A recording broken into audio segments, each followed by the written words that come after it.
os egípcios, eles tentavam trazer as deidades, principalmente com cabeças de animais, né, para não ser também comparado a um ser humano, para trazer uma ideia, né? Então, o falcão, na verdade não é porque é o falcão, é porque tem uma visão de longo alcance, é o olho do sol que tudo vê, né? Então temos uma questão mitológica aqui de simbolismos, de animismos, relacionado com a divindade para tentar explicar esses conceitos mais avançados para pessoas que, né, são mais Até o Tote mesmo, né? simples. É um exemplo. O Tote, ele foi humanizado a figura do Tote, hermética no caso, né? No Egito não era uma cabeça humana, né? Depois humanizou. E aí é o mesmo cara, é a mesma egrégora, é a mesma, se a gente for ver. Agora, isso tem muita relação com o que você falou, né? O significado que está por trás. As pessoas não querem entender o significado. E por que eu falei sobre isso? Porque hoje a gente vê muito popularmente falando, a figura o pessoal fala Arcanjo Miguel, Micael, né? E é o arcanjo mais popular. É a bola da vez, né? E como é que é essa figura dentro de uma dualidade, tá? As pessoas, elas também pedem para ele vir, intervir, seccionar, fazer justiça, dar proteção, trazer fé, mas não entendem muito bem isso que você falou, que é a questão do trazer a ordem, mas não é da sua maneira, é da maneira que tem que ser. Como é que é a figura de Miguel, vamos falar Miguel, né, que o pessoal gosta mais de ouvir Miguel. Como é que é essa figura dentro desse universo que você está falando? Qual que é a posição dele?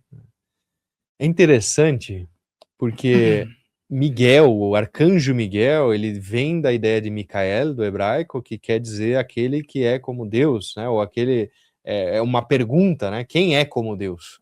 Então, ele representa a ordem divina, né? E essa representação da ordem divina, o pessoal se confunde muito porque, eles querem trazer ordenamento, né? Querem trazer uma guarnição, querem trazer infinitas questões na matéria, só que não é sobre aquilo que você acredita ser o certo, é sobre o que seria do alto para cima, né?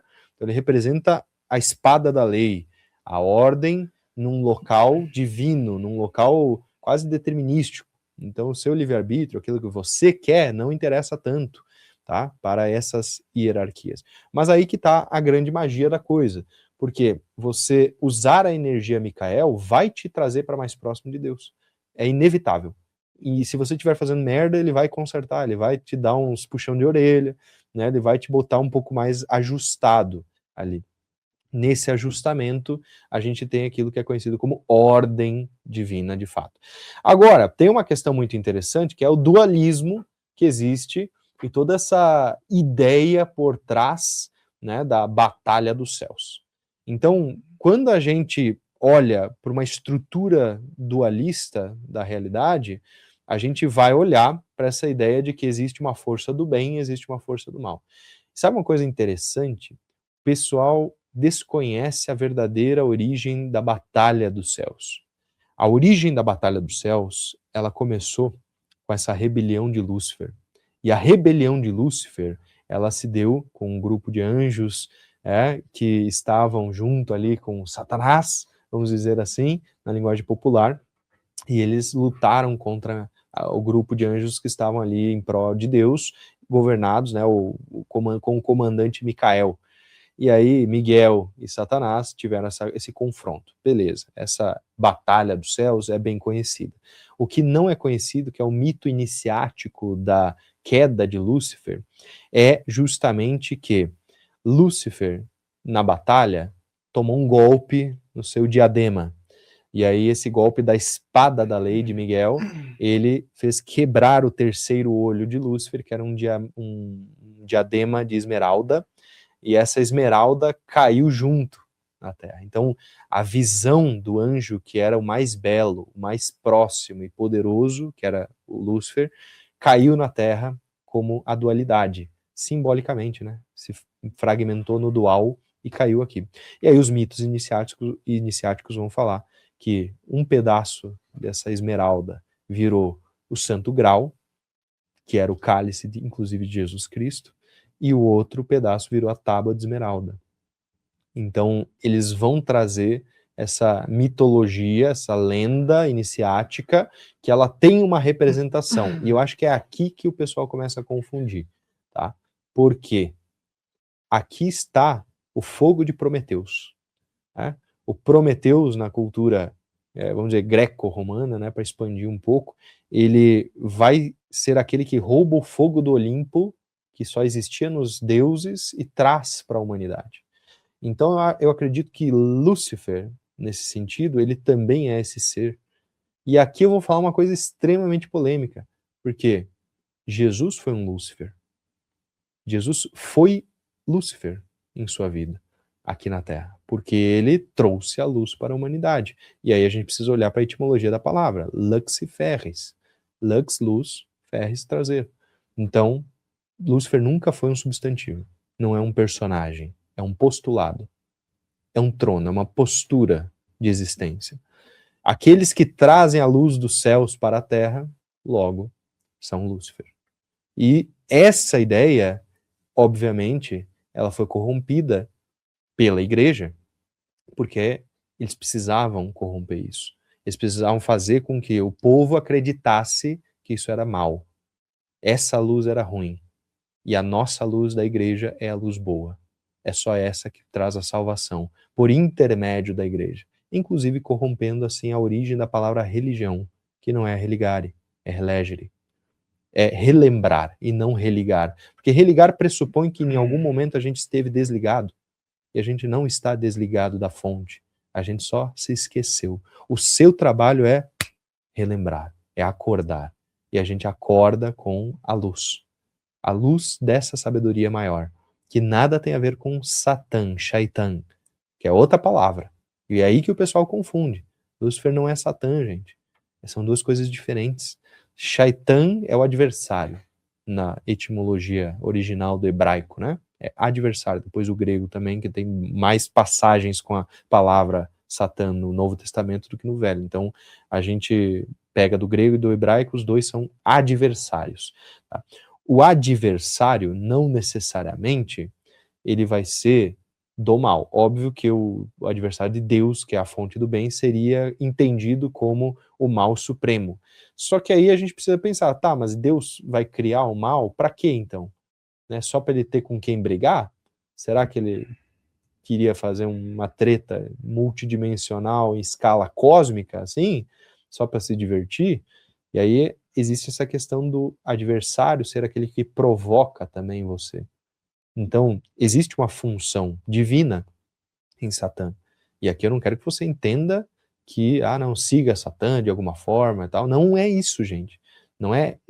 Vocês precisam ser maduros para essa conversa. Né? O adversário é aquele que te coloca em postura de melhoria, muitas vezes, que te provoca nas tuas fraquezas, tentações, que provocou Jesus no deserto para que ele se fortalecesse. Essa é a função. É tentar quebrar os bons, para que eles se tornem inquebráveis. Essa é a função de Satã. Só que muitas pessoas quebram no meio do caminho. E aí tem que... Mas aí é uma coisa que, por exemplo, a pessoa fala assim, diabo. O diabo está presente em todo mundo, né? Não é uma figura, tipo, tem Deus e tem um opositor. Então, Deus criou um opositor para ele ficar duelando com esse opositor. É o que a maioria acredita. Mas Deus sabe de todas as coisas, como dizem muitos dogmáticos, né? É uma palavra que é uma frase que a gente ouve muito, né? Então, tecnicamente, as pessoas de forma inconsciente estão declarando que Deus errou, que o Criador errou. E isso é uma coisa um pouco petulante, né? Para cada um de nós dizer, né? E por que eu estou falando isso? Porque ficou dentro às vezes até das escrituras e tudo mais, hostes, né? Micael como príncipe das hostes celestiais, dando a entender que se tem uma estrutura praticamente militar ali, né? Uhum. E essa batalha com Lúcifer, ela fica como se fosse mesmo algo de estratégia de guerra, né? Inclusive. E aí, para a gente trazer para o nosso cenário atual, quais são os encaixes, as intersecções de um ser humano que pode aderir em algum momento da sua caminhada uma energia micaélica, né, que ele pode utilizar, e uma energia luciférica. E se é possível não estar vinculado, por exemplo, as pessoas que falam de Lúcifer, à energia luciférica em algum âmbito da vida da pessoa. Olha, essa é uma pergunta bem interessante mesmo, e eu, inclusive, quero trazer uma curiosidade antes, porque você falou que é uma estrutura militar, os céus parecem uma estrutura militar, e realmente, ele parece que realmente é uma estrutura militar e hierárquica, com comandantes, serventes e, né, por aí vai. E é interessante, porque um pelotão, hoje, né, num exército tradicional, ele, se eu não me engano, o máximo de pessoas que pode ser num pelotão é 144, porque é meio difícil para uma pessoa comandar mais do que isso. Então tem toda uma estrutura que a gente vê também no militarismo, né, na estrutura humana, que ela parece que tem uns paralelismos assim com essa estrutura angelical, né? Mas isso de ter um ordenamento, de você estar sintonizado com algum anjo, na verdade, eu vejo que funciona assim, ó.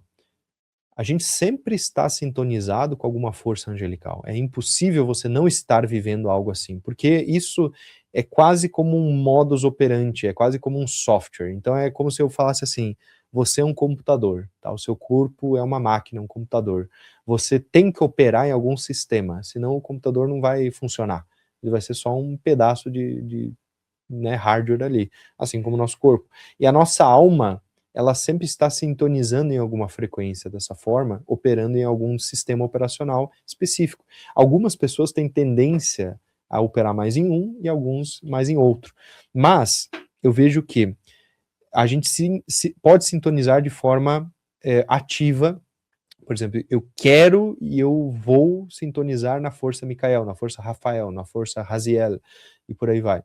E ativamente eu posso fazer esse trabalho e me sintonizar naquela frequência para fazer alguma operação, algum trabalho, alguma questão específica na minha vida que depende mais daquele grau, né, arquetípico.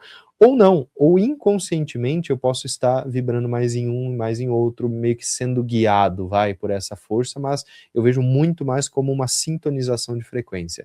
Então, se você sintoniza mais na frequência de Micael, você naturalmente vai estar mais naquela postura de ordem, naquela postura de retidão, de uma ética inabalável, de você estar, sabe, você não questiona muito o status quo daquilo que é conhecido na psicologia como, por exemplo, superego, que é a constituição do que determina os teus ideais éticos para você conseguir viver a tua vida. Logo, você, por exemplo, pensar em dinheiro, né, num exemplo bem prático, e você pensar assim: não, eu não vou cobrar mais, porque dentro do meu senso ético, de ordem, aquilo é assim e tem que ser extremamente justo e tal, ou não, ou você está numa energia de Lúcifer, uma energia, vamos falar o nome do arcanjo, certo? Samael, né? Então, Samael, que é um outro arcanjo, que seria essa associação com o Satanás em si, que é a rebelião, né? Samael seria a energia contraposta, então, de Miguel, nesse sentido de que é a rebelião, é você também trazer mais para o teu, é você querer brilhar mais, entende? Então isso é bom, isso é ruim? Depende do contexto, depende das regras do jogo que você está jogando. Às vezes numa negociação pode ser bom, desde que você mantenha, obviamente, o relacionamento com aquela pessoa que você está saudável, né?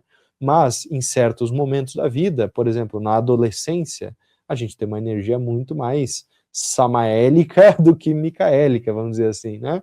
Porque o adolescente é naturalmente rebelde, é a fase da vida que ele quer experimentar, que ele quer se rebelar, que ele quer ser diferente, que ele acha que ele é único e que ele tem um brilho que os outros não têm, sabe? Então é natural da consciência humana também passar por fases, por etapas, passar por processos que sintonizam mais com um lado, mais com o outro, e às vezes, por exemplo, sedução, né? Você tá na pista, né? Você vai ficar lá todo, não, certo, tem que ser certo, eu só, sei lá, vou fazer sexo depois do casamento, não sei o quê, tem que, porra, né? Você vai seguir essa ordem, se você acredita nisso e acha que isso vai realmente te trazer algo bom, tudo bem, pode seguir. Mas a gente também entende um outro lado, né? Socialmente falando, de uma forma mais aberta, assim, pô, você tem que conhecer várias pessoas para saber quem é a certa. Senão, como é que você vai saber? Casar com Também. errada e não pode nunca mais separar. Exato. Então, assim, existem espectros, né? E a gente não percebe muito isso. Em qual ponto a gente entra numa energia, em qual ponto a gente sai dela e vai para outra, como que a gente opera dentro dos campos, né? Então eu vejo muito isso. Você falou sobre alguns nomes que as pessoas não estão acostumadas a ouvir, né? A questão do tetramorfo, a questão dos elementos, 4 elementos e tudo mais. E aí as pessoas estão acostumadas também a colocar Miguel como se fosse a maior elevação que nós temos. E aí existe Metatron, que muitas pessoas, por exemplo, dentro de religiões, não falam muito, né? É mais num círculo fechado que se tem um conhecimento em relação a isso. E Melquisedeque também é citado na Bíblia e tudo mais, mas em questão de elevação, tá? Em questão de, como a gente falou, de hierarquia, né? Onde se encaixa Metatron e por que ele não ficou tão popular quanto Miguel? Ótima pergunta. Quando a gente olha para Micael ou Miguel e vê toda essa popularidade, o pessoal acha que realmente ele é o anjo mais elevado, que está mais próximo de Deus e tudo mais, isso é um erro. Tá? Isso é um erro porque, na verdade, existem outras ordens que estão mais acima de Micael. E que se fosse botar numa batalha dos céus, com um estalar de dedos eles ganhavam. Então, existem outras ordens mais elevadas, como Raziel, que é um arcanjo mais elevado, e também a ideia de Metatron, que seria um serafim. Tá? E aí essa ideia que vem serafins, querubins, orfanins, né, e aí vai descendo, a gente vai ter toda uma estrutura hierárquica que pode ser trabalhada, sim, pelo adepto, só que ela é muito delicada. Aqui a gente começa a entrar num terreno um pouco mais perigoso, para você trabalhar, porque aí você tem que ter um preparo emocional, psicológico, a pessoa não pode mais ter rabo preso com várias coisas, né, porque senão você tá meio que mexendo com uma criatura, tipo cutucando um leão com a vara curta, né, então assim, eu vejo que o pessoal não trabalha e não conhece, e isso é proposital, tá? A própria força esotérica se autoprotege, né? Então, o pessoal não conhece essas forças mais elevadas porque ainda não estão prontos para conhecer mesmo. Então, deixa eles acharem que Micael é a coisa mais elevada mesmo, porque é isso que eles conseguem, sabe? Não estou falando que Micael não seja elevado, é extremamente elevado e é extremamente poderoso. Eu posso passar a vida inteira trabalhando com essa força que eu vou evoluir muito, mas hierarquicamente existem coisas acima. E só que essas coisas são muito delicadas. E essas forças, assim como Metatron, Raziel e outros arcanjos e entidades, elas aparecem na Bíblia, só que elas aparecem mascaradas. Por exemplo, sabe a história de Adão e Eva, quando eles estão sendo expulsos do paraíso, eles recebem, né, vamos dizer assim, um certo manualzinho para eles conseguirem voltar. Quem dá esse manual é Raziel. Então, existem esses personagens, só que eles só estão velados dentro da Bíblia, porque a Bíblia ela é uma compilação feita depois, né? A gente sabe disso. Conselho de Nicéia e tudo mais, que determinou o que é Bíblia e o que não é. Então, o que não era a Bíblia, né, que antes era e ficou aquela confusão, ali tem outras informações, que são os textos apócrifos, como Enoque e outros mais. Esses textos apócrifos, eles detalham um pouco mais, e aí o judaísmo mais tradicional, eles vão guardar um pouco melhor essas informações no Talmud, né, em outros textos assim, que eles trazem um pouco mais de nuances do que é esse outro lado, que é a Cabalá de verdade, que é o contato, né, com esses mensageiros mais elevados. E você falou sobre essa questão da elevação, né? E no caso do Metatron, beleza, as pessoas elas podem agora absorver esse conhecimento, e você citou alguns termos que eu vejo que existe uma dificuldade das pessoas separarem. Querubins, serafins, anjos, arcanjos. Em que caixa que fica cada nomenclatura dessa e essa hierarquia que você falou, né? Porque às vezes a pessoa, tudo bem, a gente pode colocar tudo na caixa do anjo que o pessoal vai entender, né? Só que daí tem essas divisões, que são interessantes também. Cara, essa história do nome dos anjos é um negócio bem interessante. Teve uma vez que eu fiz um evento, e aí a gente estava super conectado dentro dessa egrégora cabalística e tal, e aí eu comecei a fazer uns chamados de Metatron. E aí teve uma menina que depois veio me falar, mas eu achei que uma hora você ia chamar o Optimus Prime ali, porque você tava chamando os Transformers já no negócio, e aí tive que explicar para ela, Deu né? uma clareira, né? Então assim, Metatron não é um Transformers, né? Apesar de que é um nome de origem grega, né? Metatron, e é bem característico dentro de um universo fantasioso hoje em dia. Na verdade, ele vai ser uma entidade que tem múltiplos nomes dentro das vertentes cabalísticas, e aí a gente começa a hierarquia, então, de cima para baixo, com o Metatron, que é aquele que está literalmente do lado de Deus, e é a única criatura permitida a sentar no céu. Esse é um midrash bem interessante, depois eu conto, talvez, tá? Que teve uma visão ali que ele era o único que estava realmente sentado do lado de Deus. Então, dessa criatura, por quê? Porque ele é a face revelada, tá? Ele é a face revelada de Deus. Deus não tem como se revelar, não existe isso. Então ele precisa se mostrar em graus menores por meio desses mensageiros. Metatron seria o maior deles. Abaixo de Metatron, a gente vai, são os serafins, tá? Então é a classe de serafins. Tem 2 serafins, Metatron e Sandalphon, que significa irmão gêmeo, que é aquele que existe assim como Metatron, só que aqui na Terra. E aí, esses 2 serafins, é interessante a história, inclusive, porque biblicamente eles já foram seres humanos. Eles foram transfigurados de seres humanos para esse grau mais elevado. Então a gente pode, inclusive, entender que, na verdade, a obra divina é ir para o denso para voltar para o sutil.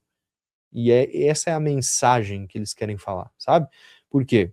Enoque e Elias foram os únicos 2 da Bíblia, tá, que foram arrebatados aos céus de corpo e alma. Então, assim, eles não morreram, eles não passaram pelo véu da morte, eles foram levados de corpo e alma. São os únicos 2 personagens bíblicos que aconteceu isso. E eles foram arrebatados e transfigurados nessas figuras mais elevadas. Então isso é bem interessante para a gente entender também a ótica da Kabbalah, de que, na verdade, nós temos um papel muito importante dentro desse cenário. E por mais que a gente está aqui embaixo, né, e eles estão lá em cima, a gente tem essa visão, nós aqui temos uma característica muito importante, que é o livre-arbítrio, que é a capacidade de evoluir com os nossos atos, ou não, né? E aí esse livre-arbítrio é o que nos torna mais divinos, é o que nos faz chegar mais próximo, que é o objetivo da alma. A gente às vezes só não sabe, a gente fica preso aqui nos paradigmas do prazer e da dor, e a gente esquece um pouco dessa unicidade que é a missão da nossa alma de verdade. Mas o nosso objetivo é esse. Então é muito importante a gente lembrar disso e contar um pouco dessa história. Então existe sim essa ordem angelical, eu não vou entrar em detalhes, mas é serafins, querubins, que são os famosos da Arca da Aliança, né, que estavam resguardando a Arca da Aliança, tem 2 querubins também, tem os orfanins, que são as rodas da carruagem de Ezequiel lá, que são rodas com múltiplos olhos, fractais, e aí representa, inclusive, isso, cara, é papo nerd, de geometria junto com numerologia e Kabbalah, mas isso representa um universo pentadimensional, que inclusive tem os vértices de um cubo pentadimensional, ele é um tesseract duplo, que eu tô falando uma linguagem bem técnica, depois quem quiser vai pesquisar, tá? Porque não tem como falar isso de forma simples. É o desdobramento de um cubo em 4 dimensões, se chama tesseract. Da 4ª dimensão para a 5ª é um cubo pentadimensional, um tesseract duplo. Esse cubo pentadimensional, ele tem exatamente 32 vértices na sua geometria, que são os caminhos da Kabbalah. Então liga aqui com essa ideia de 10 e 22, sabe? Que também tem a ver com a relação cabalística. Então isso é uma pequena curiosidade, mas é só para provar que também existe geometria multidimensional que hoje, se você pesquisar isso, você vai ver, é aceito, não é misticismo, não é bizarrice, é como se explicam as coisas até dentro da física. O Tesseract, inclusive, da quarta dimensão, do cubo na quarta dimensão, é o argumento daquele filme muito famoso do Christopher Nolan, com Hans Zimmer, que é Interestelar, que é aquele momento que ele entra num multiverso, assim, daí ele consegue se comunicar com a filha e tal. O nome daquilo seria o Tesseract, daquele desdobramento. Então é uma teoria da física, sabe? E eu acho que é isso que é mais bonito também, é olhar por detrás do véu mitológico e entender os padrões geométricos, numerológicos que existem dentro da relação universo causal versus filosofias esotéricas, por assim dizer, sabe? E aí, voltando para os anjos, né, eu acho que a classificação dos anjos, ela vai variar muito, tá? Variar muito, porque daí temos as virtudes, potências e forças. Depois disso nós temos a hoste dos 7 arcanjos, que inclusive tem uma relação planetária, se quiser falar depois. Depois disso os anjos, e são 9. Que mais? Quantos que eu já falei? Serafim, querubim, orfanim, virtudes, potências e poderes, virtudes, potências e poderes, arcanjos, anjos, e a última classe me fugiu. Logo mais você que tá aí vai ver, porque agora eu vou fazer uma pergunta que é polêmica. Tem muita gente discutindo sobre Yahvé e a relação com os anjos, que os anjos também, em algumas escrituras, estão submetidos à vontade de Yahvé. Quem seria essa figura? Quem seria Yahvé ou Javé, né? Então assim, ó, Javé ou Yahvé ou Yahweh, né, seria a representação do nome de 4 letras de Deus, tá? Que é Yod, Re, Vav, Re. Então no hebraico é Yod, Re, Vav, Re. O J só foi inventado lá pelo século, 17, 13, mas sei lá, foi inventado muito depois o J, tá? Então o nome original seria Yeua, se fosse bem literal, assim, na tradição, né?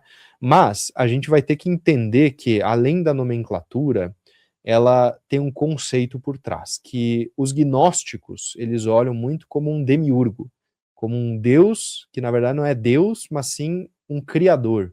Então esse criador, ele é maligno, ele é ruim, ele criou nós para sofrermos. Então eles têm um pouco dessa cosmovisão, né? Isso é uma cosmovisão dita gnóstica, né? Ela tem esse cunho. De que o demiurgo e os arcontes estão aprisionando a raça humana e de alguma forma usando a gente como gado para sugar energia, isso, aquilo, ouro, enfim. Aí tem todos os desdobramentos dessa história. Mas, na visão cabalística, isso é mentira. Então, se você acredita nisso, você não acredita na Cabalá. Tá? E eu não estou dizendo que uma coisa é verdade ou não é. Mas, por evidência lógica, se a pessoa é lógica, ela vai entender que não é assim, né? Por quê? Então o criador é maligno? Como assim? Então eu vivo aqui como um escravo, né, disso tudo? Aí você tem uma visão pessimista, você parte de uma premissa distópica e pessimista da realidade. E, sinceramente, deve ser triste viver uma realidade assim. Porque, na verdade, o criador é bom, e ele nos criou dentro desse mundo para que nós possamos experimentar a experiência humana, o amor, a felicidade, também as dores, e crescer com isso. Então, Yod He Vav He, ele é um Deus que, além de severo, como é conhecido o Antigo Testamento, né, um testamento de severidade, de Geburah, que é um dos pilares da árvore da vida, ele é misericordioso, também por nos dar a graça de podermos estarmos vivos, de podermos estarmos aqui, de podermos estar de verdade fazendo com que esse todo possa se autoconhecer, se auto-engendrar, né, dentro da ideia maior da vida, né? Então, eu acredito que Yod He Vav He é um código, na verdade. E ele é um código da criação que está impresso no nosso DNA. E esse código da criação que está impresso no nosso DNA, ele vai ser a assinatura do grande arquiteto na nossa alma. Sabe, o cara deixou uma marquinha ali. Então, se você tá brigado com teu pai, você vai achar que ele é ruim, né? Você vai achar que teu criador é ruim. Mas na verdade, ele só tá te dando uma lição. Ele só tá te fazendo entender algo ali que você talvez não tenha compreendido. Então, eu vejo dentro dessa visão cabalística que ele vai ter justamente esse local, né? Vai ter esse ponto de ancoragem num sentido de ser um código divino. E ele pode ser usado, inclusive, nas meditações cabalísticas. Muito bem, olha, pessoal, eu quero que você comente aqui qual é a tua afinidade com esse assunto. Você tem uma predileção pela conexão com alguma dessas figuras que ele falou?